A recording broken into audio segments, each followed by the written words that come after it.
All right, my name is Leisha. I am with Easy Way. I do talk really quick if you've never seen me before. So if you have questions, please feel free to interrupt me, ask me to slow down, but I do have a lot to go over, so we're going to go pretty quick. So we're going to do a review. First I want to talk about weight capacity. Each unit has a weight capacity. It should be marked on the side. If there's not a sticker on the side, there's a master sticker down below that will actually have the weight capacity. So for example, this one is 400 pounds, so the max weight we can do is 400 pounds. However, our harness will hold up to 1,000 pounds. So it's not what will the harness hold, it's what will the body shape fit into. So for sizing of a harness, we're looking for two things. One, we want to have some material underneath the arms. We don't want all loops because that's going to be very uncomfortable and cause some injuries. But be careful you don't have too big of one because then there's going to be too much material and they're not going to stand up, they're going to be reclined. So we're looking for some material underneath. The waist belt has to be attached and snugged up to 2 fingers. If you can't do that, you need to go up or down a size. Keep in mind, if there's a large belly, you can't go underneath the belly as long as all the weight is still being supported underneath the arms. If the belly is catching this first and the weight's being put here, then you have to go over that belly, which means it might ride up into the chest a little bit more. That is going to be snugged up though. There are 2 loops, a long and a short. There's no right or wrong, but the short one will keep you upright. The long one will allow you to recline. Most people prefer to be over their feet, so it's a little bit easier. Some tall people or people that have maybe vents like to use the long one. If they're in a recliner chair and you can't reach them, again, we don't want to lift, so use the long one. But most people prefer the short one just because it keeps them upright. All right, so the lift and the stand are going to work the same way. You do have some older equipment and you have some newer equipment. The main difference is on the newer equipment, there's a flat on and off. On the older equipment, there's a toggle switch on and off. The flat on and off, if it has a scale, it will automatically zero out the weight of that soft good in the computer chip.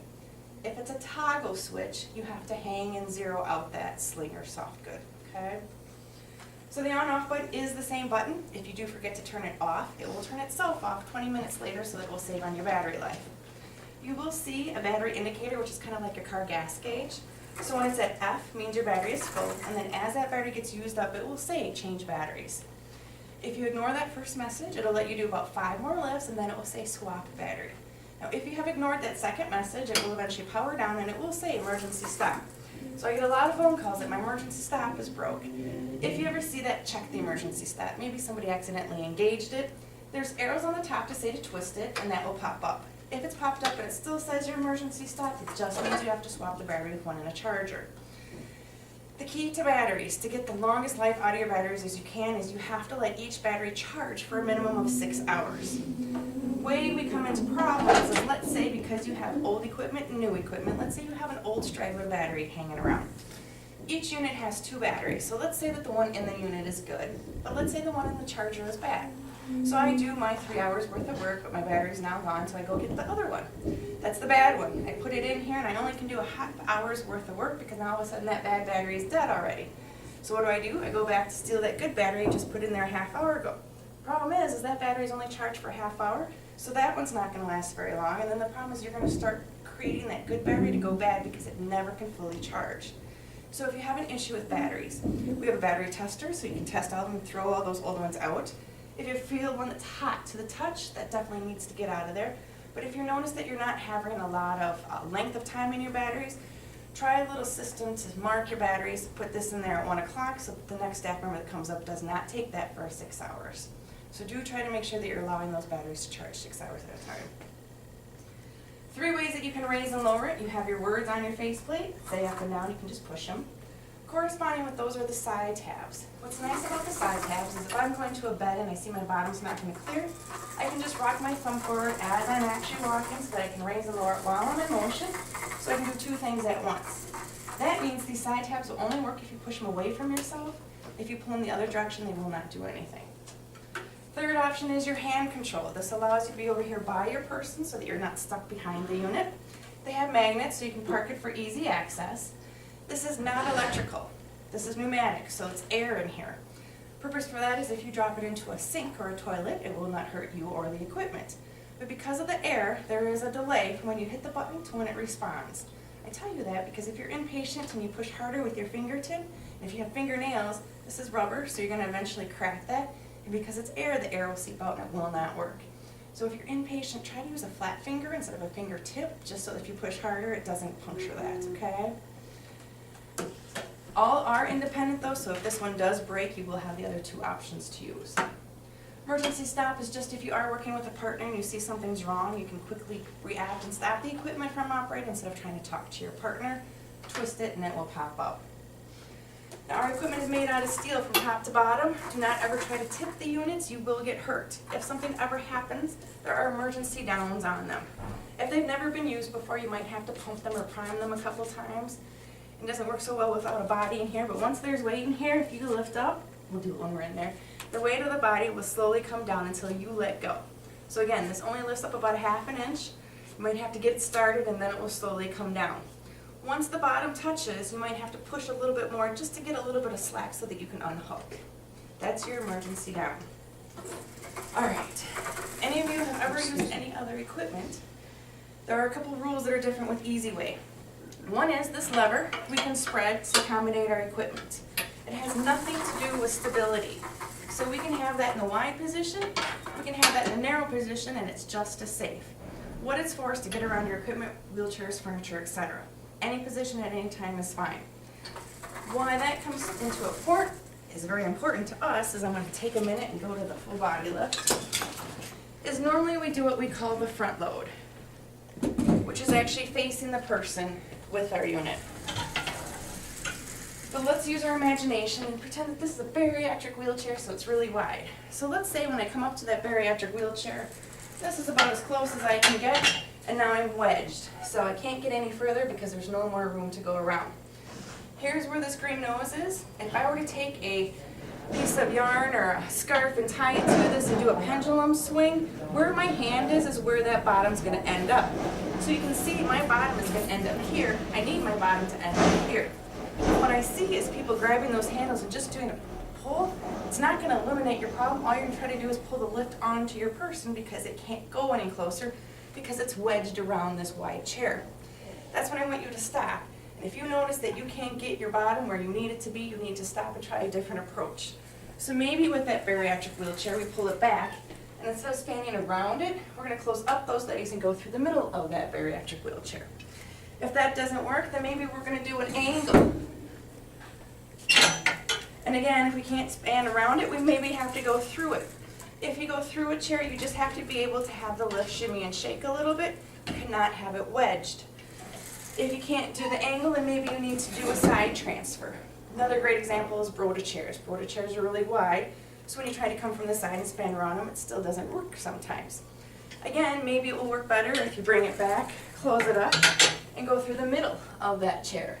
If that doesn't work, you might have to do a half and half, but you just have to see. What I want you to understand is there are options. So if you're struggling with a certain way that you're approaching a chair or wheelchair, try a different configuration. Alright, so base can be in any position at any time. The other thing that's different is there are wheel locks on both of the units. Do not ever lock the wheels, except for on a ramp or an incline. You don't want your person to roll away from you. Or maybe on the sit to stand, you're hooking somebody up and they don't want to be hooked up, so they keep pushing it away from you. You can lock it into place while you hook me up. Maybe you're going to toilet me and I need to stand for support, but I don't want to pull myself off of the toilet by pushing on it or leaning on it. So again, you can lock it into place so I have that support. Maybe I'm in a big fluffy recliner chair and it keeps bouncing back and you can't get the hook up in. You can lock it into place while you're hooking it up. In all of those examples, my weight is actually on a different surface, which is why it's okay to lock the wheels. Anytime I'm on that foot plate or hanging in that sling, make sure those wheels are unlocked. If it moves, they get scared, grab you, grab a grab bar. As long as it can shimmy and shake, it will not tip. So what that means is if you ever see the equipment moving on its own, do not freak out. Do not try to stop it. If you try to stop it, that's when it's going to try to tip. I will lift myself from the floor in the full body lift at the very end, and I'll get combative just so that you can see how that really does move. So that if you see that happening, you don't freak out. All right, you can customize a sit to stand. The shin pad will go up and down. The purpose for that is we don't want those knees to be buried down in there so we get knee injury. So there is a quick release pin on the side. Pull that straight out, and then you have the different options to choose from for your height.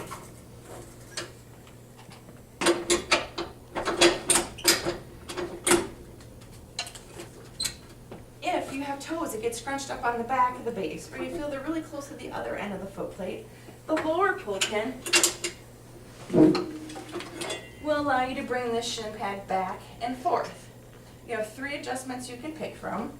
The closer you have it towards the body, the more toe room they're going to have on that foot plate. The closer you push it in towards the stand itself, the more heel room they're going to have. Again, these aren't necessarily adjustments you have to do all the time, but they are available to you. Now this third adjustment is something you might have to do more often because it's going to be based on the person's height. There's a center bar here, and then there's 2 holes that those side pins will drop into, and you have 3 different height adjustments.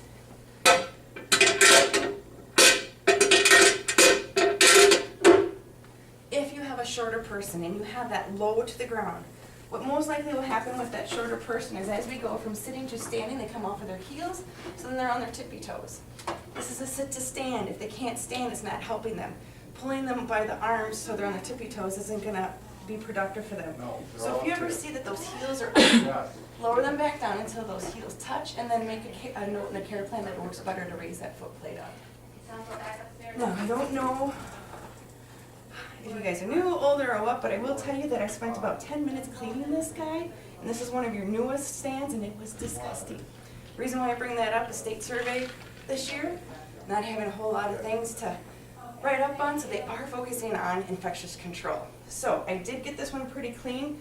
There's some things that are pretty coated, and the only way to get those off is to take a dish brush, put it in the sink, and you can actually scrub it. So the foot plate is great for that. There's a little bit on the shin pad that needs to be cleaned. But do make sure that you use your sanitizing wipes to clean them off, especially with state survey coming in. All right. Safety tabs. I know they are annoying. The old ones are black rubber, if you're familiar with those. The problem with the black rubber ones is over time they dry out, they crack. They're super glued, they move. So we did go to a metal version. The purpose of the safety tab, whether they're the black rubber or the metal, is that normally when the harness is in here, and there's weight on that strap, it keeps that nice and taut in place. However, we encourage people, if they have upper body strength, that they can use it. So to use it, they pull, and by pulling it makes that loop baggy. That safety tab is preventing that from accidentally popping out so that they don't swing backwards. So if you ever see that that safety tab is not on, make sure that you get one on there, and that it is your responsibility to make sure that that's there so that doesn't happen. I will tell you, if you come from the side, you'll get pretty frustrated. So if you can come up from the top and just slide it against that flat part of the bar, it will not be quite as cumbersome as it is coming from the side. If you want to double loop, and a lot of people choose to because they feel it's secure to have that second one in there, do remember they are used individually, so you can use either one. If you do choose to double loop them, it is very important that you make sure you can see that both of them are underneath that safety tab and not hanging up on top.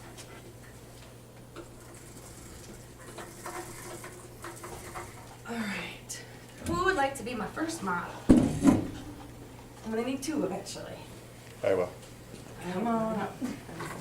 Anything in your pockets I'm gonna stab you with? Pens, keys, All of that? glasses.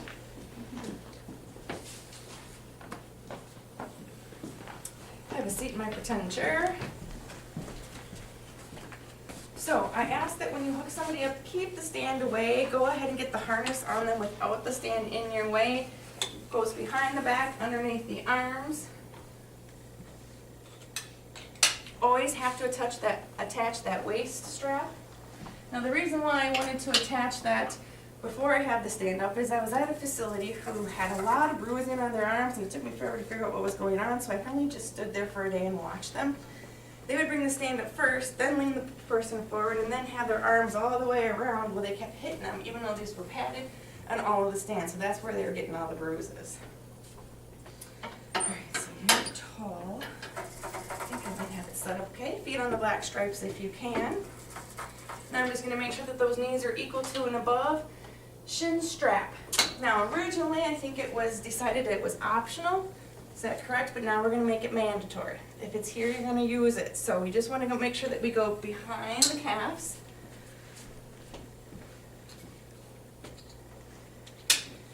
And we're going to cinch it up. Now I'm just going to lower this down a little. What's your weight on 400 pounds. Close. I think you're good.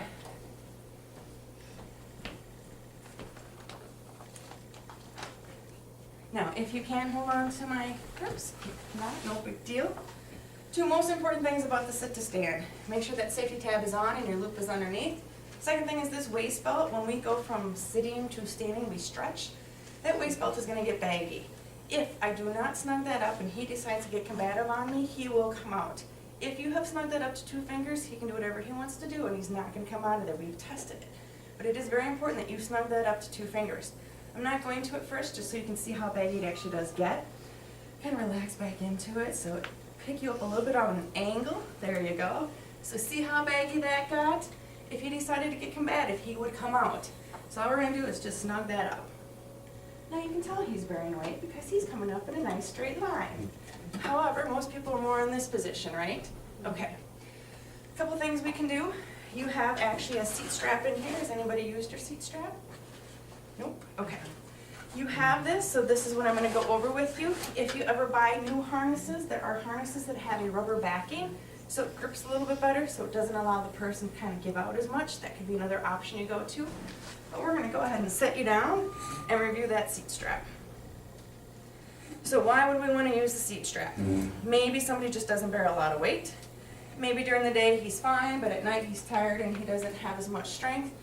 Maybe normally he's great, but this week he's ill. Or let's say he has stroke, MS, so he comes up on an angle. Maybe most of the time he's okay behavioral, but every now and then he acts up on me. Any of what I call those gray areas, or somebody that might be between a stand and a lift, this is where you can use your seat strap and still safely transfer. Reason why we want to do this is otherwise we have to go that full body lift. By using the sit to stand, it's still going to benefit him because he's still going to get that muscle tone workout, and it's still going to benefit us because it's still going to be easier to do our transfers, toilet, and change, even though we have this extra strap on. So it's basically a strap with a pad. Solid side is what he's going to sit on, so the side with the strap, I can adjust it underneath him. Think ahead. If you are going to toilet, make sure you put the side with the buckle on the side without the wall. So I can't do any lifting because I've had too many shoulder surgeries, so I'm just going to lean you forward, place this down. I'm going to hook it up underneath those arms, same place.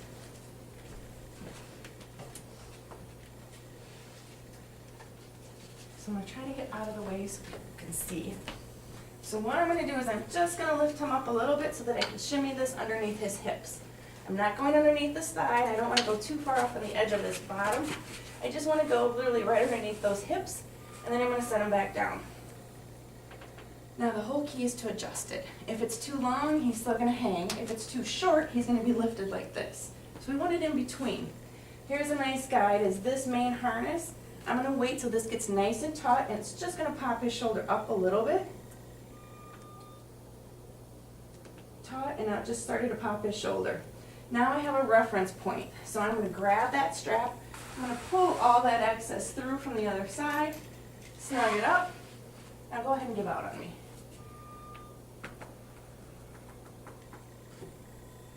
So you're a little taller, so I'm going to lower you back down. And I'm just going to make this a little bit longer. There you go.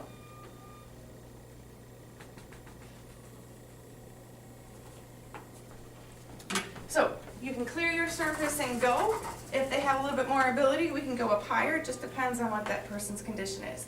Now, if they don't have much of a bottom and it's a very flat bottom, be careful you don't go all the way up or it might try to slide up. Seat strap can also be used for therapy. If you have somebody who maybe was ambulating fine, but then they got sick and couldn't, you can use that just to build up that strength as well. So you think, well, great, Leisha, but it's underneath them. How are we supposed to toilet? So we're going to toilet you. I'm going to set you down on my pretend toilet. I'm going to wait for that strap to get some slack. Then I'm going to unbuckle it because I already have it adjusted where I want to. And then all I have to do is lift them up a little bit. Your choice if you want to swing this out the front with the pants, or if you want to take this out the back and then take the pants down. If you do use it on a regular basis in the bathroom, a lot of staff will put one of those little command hooks so that you can drape that strap against it and you don't have to worry about grabbing it off the floor. So then once he does his business, the only time he's going to be hanging is when we clean him up. So we're going to lift you up a little bit, clean you up. Once we're done with that, we can pull the pants back up, swing this back underneath your hips. then we're good to go again. So it seems slow because I tried to do it slow so you could see it. I guarantee you, the more you use it, the quicker and easier it'll be. It will be able to cover a whole lot more people than just the stand itself in that gray area. If you're uneasy about it, grab a friend, grab a partner, and just try it a couple times so that you're familiar with it. So if you ever do get somebody in that you need it for, you feel a little bit more comfortable with it. Questions, concerns on the sit-to-stand or the seat strap? Okay, I'm going to get him out of here, and then I'm going to ask you a couple questions. So I'm just going to lift you up quick so I can.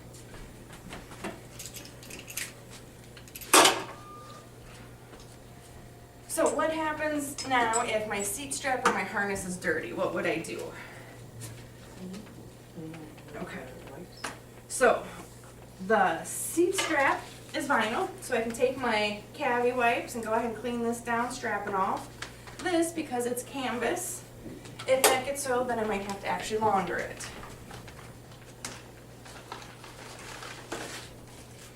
You be free. And pull away. Let's say that in the middle of my transfer with him in the stand, normally he does pretty well, but I think that something's going on and I think his condition has totally changed. What would I do? Would I go ahead and go to the full body lift? Would I ask management for their opinion, or would I get him reassessed? Anybody? Get him reassessed.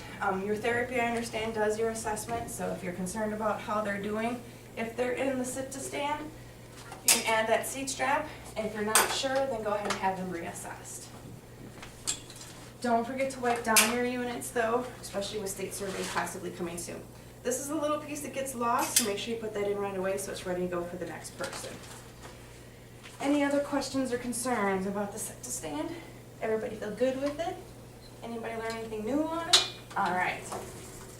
Now we're going to do the full body lift. I do have a lot more tips and tricks on the full body lift.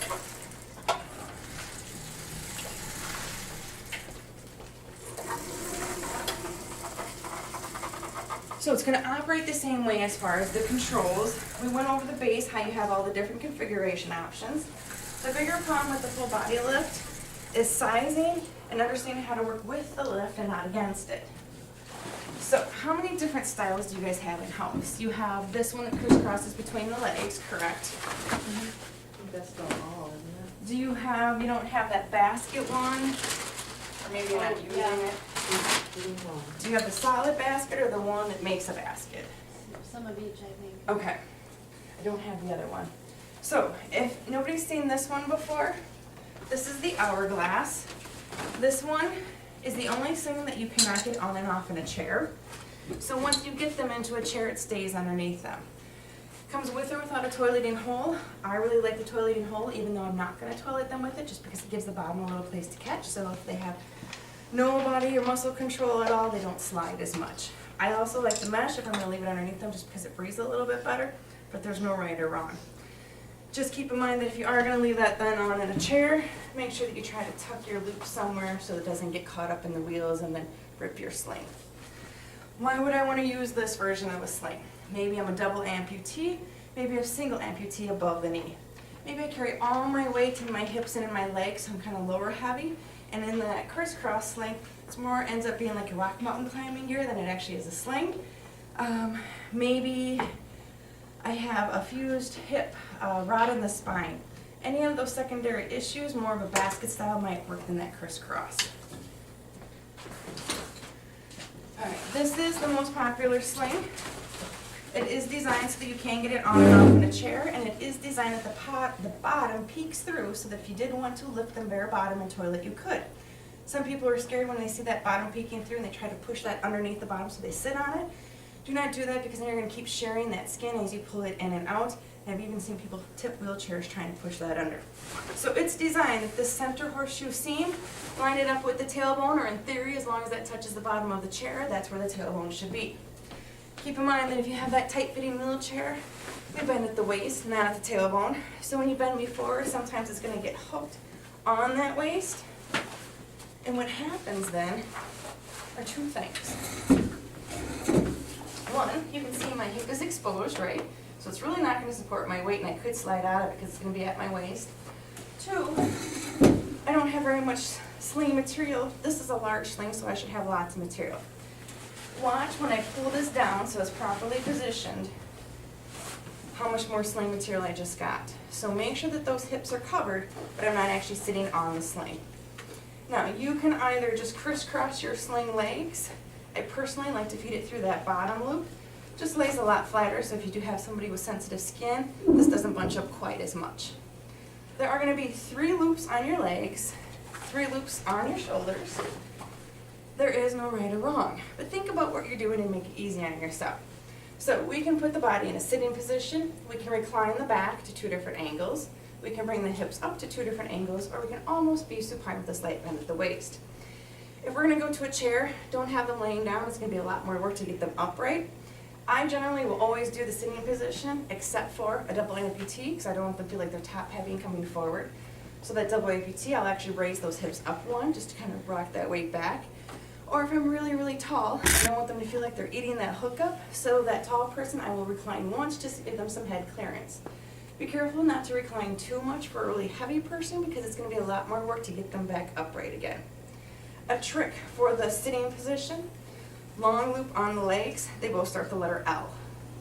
Short loop on the shoulders, they both start with the letter S. Keep in mind, if you're a double looper, you can't double loop if you're using that longest loop. When you are inspecting your slings before use, here's a trick. If you hold it up to a light, you can kind of see through it a little bit, or even through a window, so you can see the start of a fray or a rip right away. When it comes to your loops, if it's washed with bleach or an additive for sanitizing, it has the same components as bleach and it will eat the thread. So when you look at that box stitch, it will look like it's completely intact. Then if you just give a big tug on it, it will rip apart right in your hand. So if you're concerned about those loops, just tug with all your might, and if it stays in place, you're good. Sizing of the sling. Again, all of them hold 1,000 pounds, so it's not what will it hold, it's what will the body shape fit into. So I want you to look at 2 things when we're sizing, and this is assuming that it's going to be properly positioned, is you want some material to wrap around that leg. If you have hardly any or none, you're going to need to go up a size. Keep in mind that if you have too much material, it's going to be also a little bit more difficult for you as well. So you just want some material between the legs, and then the old way of sizing was to match the top of the sling with the top of the shoulders. We are all different heights, so that will not work. What I want you to just make sure of that it's somewhere around the shoulders. A shorter person, they're going to have more material. A taller person, it's going to be right at their shoulders. What I don't want it to be is down at the middle of their back. Okay? And then when it comes to shoulders, just make sure it comes around them at least 1/2 inch, and they're not actually coming out the sides. So those are your visual tips for sizing. All right, I need another model. Who would like to be my model? Have a seat. My sling is going to be very big on you. Just a heads up. You got it. Again, not a right or a wrong way. I was originally trained to hold the sling in the middle, push your person forward, and slide that down. My problem is every time I took my hand out, I pull my sling back out, so I got kind of frustrated. Again, not a right or a wrong way. I like to hold mine at the corners because I usually have a little bit more room at the corners that I can shimmy that down if it is a tight-fitting wheelchair. My model is very easy to work with though. And then make sure we go underneath that thigh. And I apologize about the size. Sorry, a lot of things are bigger.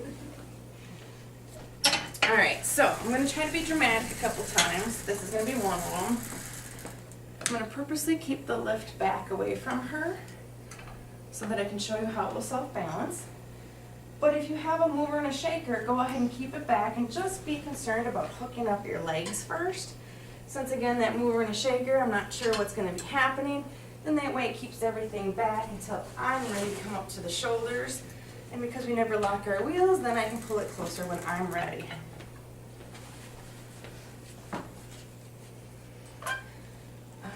So to be dramatic, try not to pull you out of the chair, but I want you to see it will move towards her so that it picks her straight up. It will not hit her even though it looks like it's going to. The problem is if I lock the wheels or pull the lift back, it's going to try to pull her head first and then at the last second bring her up. So I just want you to see how the lift does have a way of doing what it needs to do to always pick the body up straight. It's also going to be a great example because I have her crooked in the sling. It will also show you how to lift weights, get the body up straight, even if you are crooked, so don't spend a lot of time trying to get that sling centered. Alright, so did you see how it moved towards her? That is it self-balancing, let that happen. So, I'm going to clear my surface and stop. That way I have no drag, so I can pull her away. But what I want you to show is a couple things. Right now, do you see how I have leg room here? Turning it a little bit. That's going to be important. Because those of you who don't like to clear your surface and stop, and because the lift goes high, you go ahead and take the body high. This arc is designed to push us into a chair with a little amount of effort. It's a negative when we go up all the way and don't turn the body. So this is what's happening, right? So now let's say I have to take her to bed. So what am I going to do? Turn her, right? Well, I can't turn her because her legs are wrapped around my lift. So I have a couple options of coming over here, pushing on her leg. I see people pulling, doing these weird things here. Problem with doing that is, one, I could give her some bruising on her leg. Two, for me to pull higher, I just defeated the whole purpose of using this lift because now I'm lifting. Second problem with this is, for me to pull to get one leg around, I have to pull on an angle. By me pulling on an angle, I'm going to now make a door here that she can fall out of. If you ever see the body in this positioning, stop, hit your down key. The further down she comes, the further back that body's going to get pushed. So wait till you have the leg room that you need. See what I'm talking about? Then turn the body. Work with the lift, not against it. I guarantee you, if you keep doing those pulls time after time, you're going to get injuries. And I can attest that after several shoulder surgeries, your body will never be the same. So let the lift do the lifting. All you have to do is be guiding the body. So let's do some problem solving. Let's say she is her size, but she's 550 pounds. So maybe her legs won't bend all the way down and they're more like this. So maybe I can't get them to spin. So then what we're going to do is we're always going to do that angle transfer and we're never going to face the lift. If we can't do the angle with her wheelchair or chair, then we can always do the side transfer and then we're just going to go the other direction. Work with the lift and make it easy. If it feels like it's hard, stop. Just take a minute and think, how can I do this so it's not so much work? It's supposed to be easy. All right, turn you back, you can relax. Putting people back into a chair. Kind of the same concept. So what I see a lot is they're up high, chairs butted against their back. This gap is here. Usually I have a partner back there, and then this staff member is doing this. All right, I'm ready. Well, what am I doing right now? I'm doing all the lifting. Could you feel me do that lift? Yes. Okay. The reason why I'm doing all the lifting is she's up so high I have no choice but to grab those handles and pull. What I want to do is just position myself, but I'm not going to pull.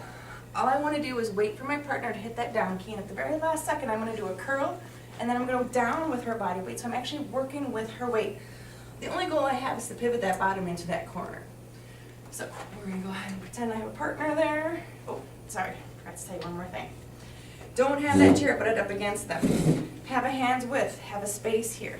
So that way when you do your curl, it will allow you to swing that bottom back and then down. So that way you don't lift Isn't up. that so much nicer? And I can do this with a 720-pound person by myself with that technique. So it's just waiting for that last minute and do that curl. If you do it too soon, then you're still pulling up and holding that body. So let's do some more problem solving. Pretend she's in a high chair and I can't reach those handles. You're going to go up again. Since I don't have a high chair, I'm going to pretend that my body is the high chair. But if you take this top handle and you anchor that against that chair, as soon as I feel the weight of her body, then I'm going to go down with my hand. But in the meantime, I'm just going to allow that bottom to go back. And I feel her weight, now I can go down. Do you see the difference though? So again, me pulling and holding. This is the only time that lift gets close, so as soon as that bottom does touch, you can go ahead and back it away. And then if you want to, you can go ahead and unhook your shoulders and keep going further. Let's say one more problem solving. Anybody ever had anybody that likes to be really up into that chair versus just sitting in it? Okay, the only way you're going to be able to get that bottom up into that chair without doing a pull, grab your partner, grab your hand control. Each one of you come to the side and do that. And when you do that curl together, that bottom will get really up and out, so that way they're almost forward than actually just sitting. So some trips and ticks, I can't even talk, tips and tricks there, there we go. All right, so if I put the sling on properly, all I have to do is unhook her legs.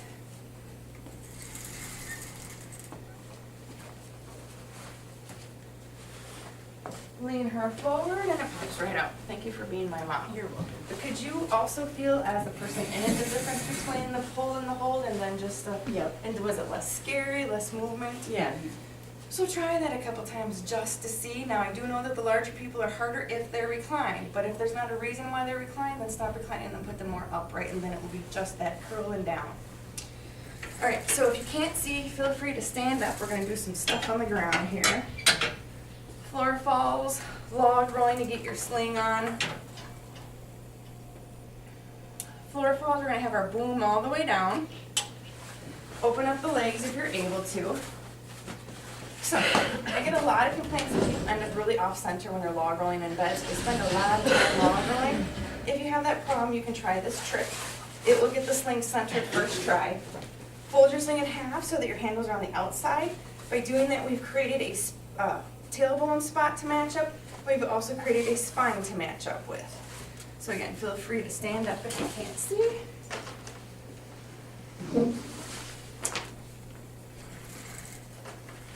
All right. When we log roll, the spine is in the air, correct? So those of you who do the accordion fold or the tuck, it's really hard to judge that when this spine comes back down, that's where it's going to land. And that's because we're touching the body with the sling and the spine is actually up in the air. So my trick is, line up your tailbone with your tailbone, I'm guessing because I can't see. Estimate how high that spine is off your surface. Back your sling off that same distance so you actually have a gap between the body and the sling. Am I somewhat close? Then take that top layer only, tuck that up against the body so that when you log roll back through, you are centered between those sling legs first try and you eliminate a lot of that back and forth. All right, floor pickups. If they're wedged underneath the table or between that toilet and the sink, try to get your sling on them first, and that way you have all these things that you can use to pivot, turn, or get the body out versus putting on their arms and legs. So our goal is this gray nose needs to be above my belly button. It's nowhere close to my belly button. So you do have to pick up the legs. You can put one leg on each side, or you can put them both on the same side. On an average height adult, aim for those knees to be above that base, which will put that green nose above the belly button. You can always put a pillow underneath the knees for comfort. You can always put a pillow underneath the head for comfort. In the small and the medium sling, you have to hook up your shoulders first, and you might only have that long loop. In the larger slings, you're going to have more loop options. So don't get discouraged if you're in a medium, you can only reach that long loop. Now, this particular sling does not have head support, so if you do have a sling without head support, you might have to do manual head support. And then that's going to be your floor pickup. It is very easy to pick somebody up off a floor with equipment. Doing it yourself, people want to grab you, grab your shoulders, grab your neck. So this will be a lot safer and a lot quicker way. So I'm going to get a little bit higher and I'm going to get combative on you. We did Judy the other day that way. That was a trick.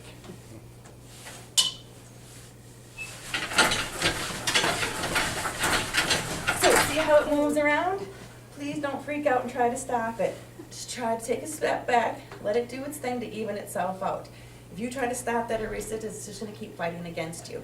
It's made out of steel and it's designed to do that. So it's just a little bit different than some of your other equipment.